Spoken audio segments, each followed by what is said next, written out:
sauces, syrups, and pumps, sauces, and syrups, PSS. So chocolate, I think caramel is a pump, vanilla is a sauce, I mean, and things that come in syrups are like peppermint flavor. There's another raspberry, I believe, is actually a syrup. I'm trying to remember the syrups, you know, but anyway, peppermint would be the easiest one to remember.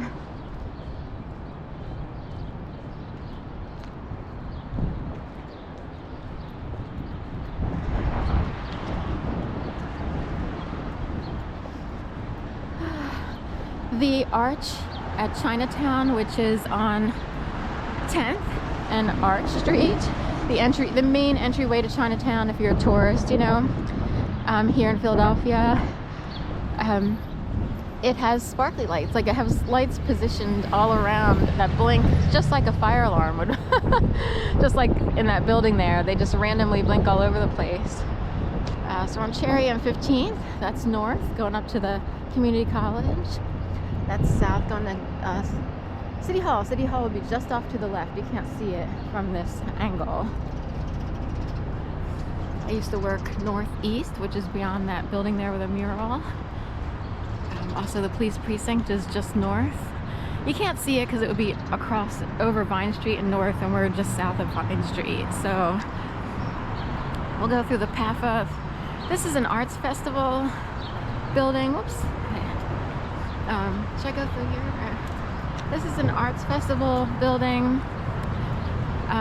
Here's Burns Street, which is intermittent and rarely shows up, you know.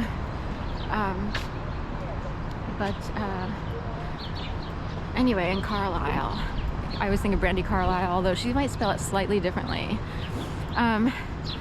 The Arts Festival had a very special festival in 2011, which added to the number of people milling around the city. In fact, tenfold, if not 100-fold. We had people from around the world coming in over the summer, I believe, mostly was the time period. And this was after we had blizzards and everything that kept people, you know, inside with cabin fever, although I was all over the place running around like a chicken with her head cut off. But PAFA, Samuel M.V. Hamilton Building, is the building. But PAFA, which its banners go down, but it's Pennsylvania Academy of Fine Arts, sorry. They held an arts festival.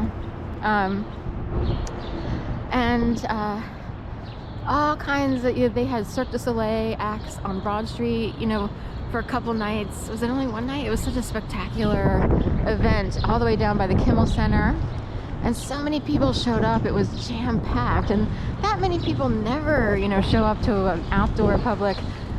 Some of it was free, not all of it. They even shut down Broad Street and had all like arts festival stuff all over Broad Street with the drum circle folks who used to play at the Block. Was it the Block or anyway? And the Blocker, I forget what it was called, over on the west side of Philadelphia. There's a convention center. Usually the lights are on here, but they haven't been on. They have like lights that are really impressive. Let's see, 1, 2, 3, 4, 5, 6, 7, 8, 9, 10. 10 rows of lights along those beams there. And often they've been like a pretty blue. And when you look up Broad Street, you would see the lights. But no, and it kind of looks like Lady Liberty, the way that the top, it's almost like a crown here at the convention center with those things at the top. There's City Hall down there. But anyway, that festival brought in people from around the world. It was really impressive, you know. They had events all over the place, shows, exhibits, festivals. You know, this city has never seen anything like it. It's in the realm of like a World's Fair. And I think the attendance is kind of in that realm, from what I hear.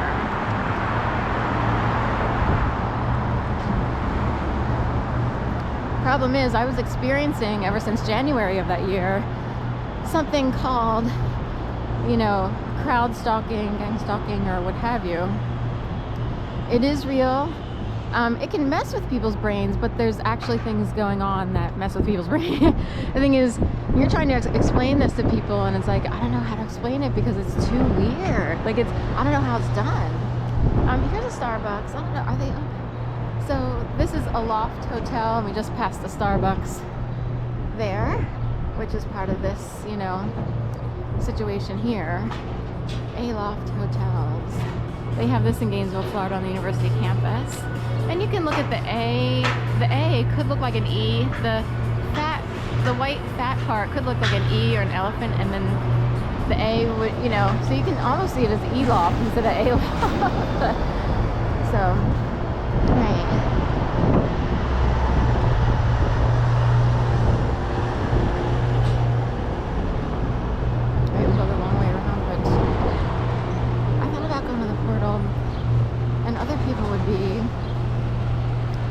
Trying to think time-wise, like who would be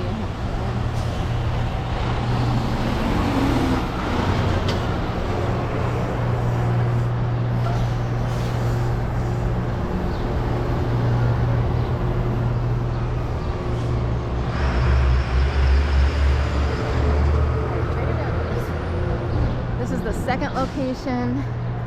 This opened sometime when I was in Gainesville, Florida. They've had an older location all the way up on 22nd and Market, 21st and 22nd and Market for eons, like since the beginning of time. And this came along finally in 2000, I don't know, sometime during the pandemic, I'm not really sure. And it reduces some of the traffic. Trader Joe's got so bad, it was just like ridiculous, the lines. Every day they ran out of 90% of their products. Like I would go in, say, you know, 5 minutes, you know, say 15 minutes before they close. Say they close at 9.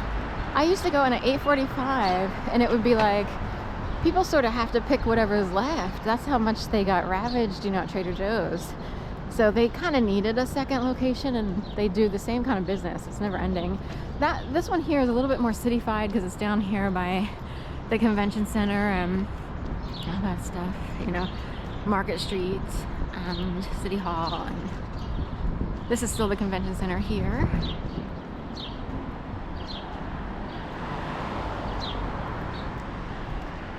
Sorry, I thought I'd done the portal. I did the portal yesterday. I was trying to figure out what I wanted to do this morning, but again, so, and she was super nice, the barista. You remember back in the old days when everybody wrote on the cups? But this is what tags look like now. And I put "You Rock,"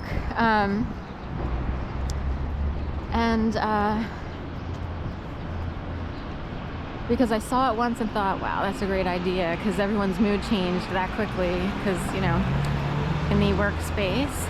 And the trick is you have to put it all in the first top line in order for it to show up on the tag, because really only the name that you put in as your first name shows up. Like whatever you put in that field shows up on the ticket.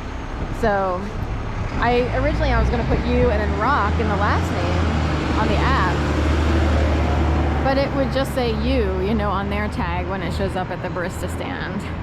So, and also on the register, so when you ring things in,